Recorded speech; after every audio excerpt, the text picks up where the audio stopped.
সম্পর্কের গহনতলে এসে যখন আমরা অতল গভীরে গিয়ে মেশি, তখন আমাদের সামনের দুয়ারটা অনেক কঠিন হয়।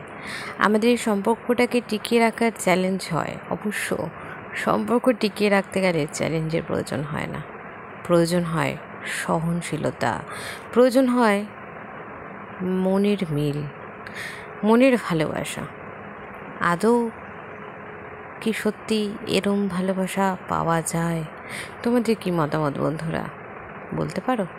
হ্যাঁ, এখনকার দিনে মনের ভালোবাসা অবশ্যই আছে, নইলে আমাদের মা, ঠাকুমা, দিদিমা এরা 50 বছর বা 60 বছর রিলেশনশিপ একজনের সাথে কাটাতে পারতো না।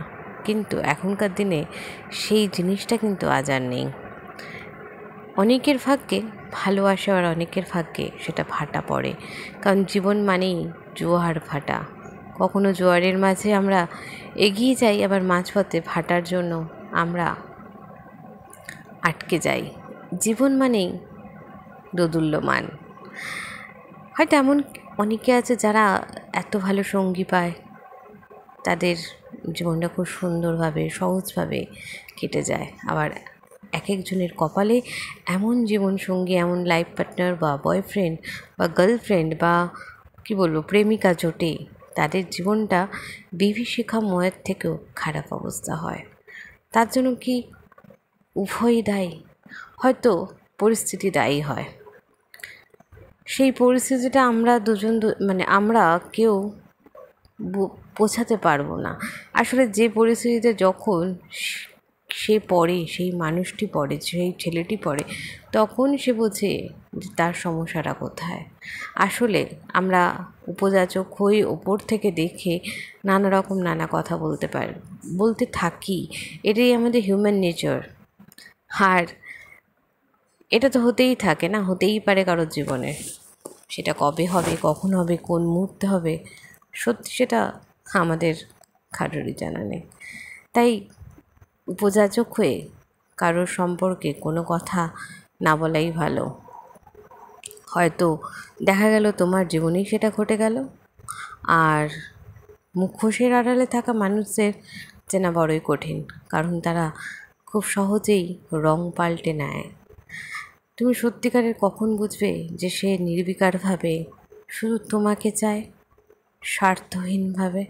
আচ্ছা বলো তো, প্রতিটা সম্পর্কে স্বার্থ ছাড়া কি কিছু হয়? না, স্বার্থ থাকে কিরম বলো তো? আমি তোমায় দেখব, তুমি আমায় দেখবে। টাকা পয়সা লেনদেন সেটা যদি এসে যায়, সেটা থাকেই। টাকা পয়সা ছাড়া জীবন চলে না এক পাও। তবু মনের টান, তুমি না থাকলে আমি থাকবো না, সেটা নয়। তুমি দেখবে, আমিও দেখব। তুমি যদি আমার জন্য করো, তাহলে আমিও তোমার জন্য করব। Not give and take policy. এটা মেন্টাল ম্যাচিং বলতে পারো, বা এক একজনের ভাষায় এক এক রকমের সংজ্ঞা। হয়তো এই সংজ্ঞাগুলো তোমাদের মনে হচ্ছে আমি তোমাদেরকে বলে ভারাক্রান্ত করছি, একদম নয়। সেটা ভেবোই না। যত ভাববে তত বেশি কঠিনতম হবে জীবন। জীবনকে জীবনের মতন এগিয়ে নিয়ে যেতে চাও, এগিয়ে যাবেই, কারণ কারোর জন্য জীবন থেমে থাকে না বন্ধু।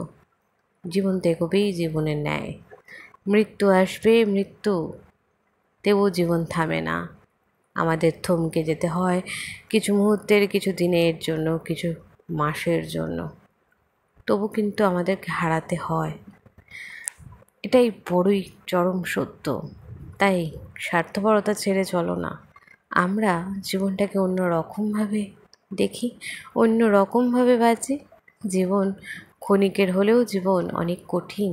তবু ভালোভাবে বেঁচে থাকার ইচ্ছে, লড়াই, ভালো থাকার ইচ্ছে, আনন্দ সবারই আছে। কেউ কাউকে এই নিয়ে কটাক্ষ করা উচিত না। প্রত্যেকে ভালো থেকো, সুস্থ থেকো বন্ধুরা। যদি ভালো লাগে অবশ্যই কমেন্টে জানিও, পাশে থেকো। আর ভালো লাগলে সাবস্ক্রাইব করে দিও। তোমাদের ভালোবাসা একান্ত দরকার। ভালোবাসা ছাড়া কিছুই পাওয়া যায় না।